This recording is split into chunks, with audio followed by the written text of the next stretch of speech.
In this video, I'm going to show you how you can find the conjugate transpose of a matrix by going through a worked example and the fundamental idea. So the first idea is very simple. It's the complex conjugate. So if we let a complex number z be a plus ib, then the complex conjugate of that would simply be z bar, or you may put z star for conjugate, and that is a minus ib. So all that's happened is that the imaginary part has switched sign.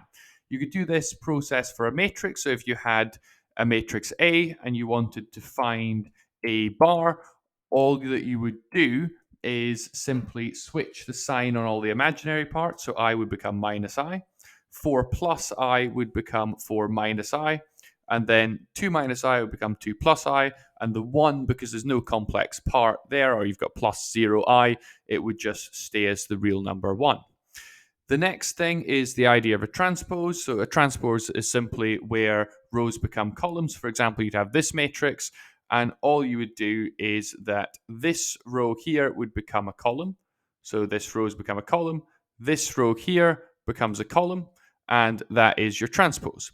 Let's put these ideas together, and then we can get the conjugate transpose, sometimes called the Hermitian transpose.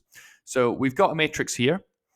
Then what we do is we want to find the conjugates of all of the elements. So we've got 1 and 1 as before, that's just real. And then we've got I becoming minus I, conjugate. And then we've got minus I becoming plus I. And again, 1 is not changing.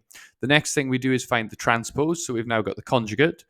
Then we've got the conjugate transpose. So we just do row becomes column, and we've now got the conjugate transpose. And you may have noticed something interesting happening, that our matrix A and our conjugate transpose are actually equal. They won't always be equal, but in this case, they are. And so we can actually define this a little bit differently, where we've got H for Hermitian. And it's a bonus fact, a matrix is Hermitian if the matrix A that you start with is equal to its conjugate transpose, and that's actually the definition of a Hermitian matrix. So I hope this video was helpful to you and you can easily find a conjugate transpose. If it was, please like and subscribe below. And finally, thank you very much for watching.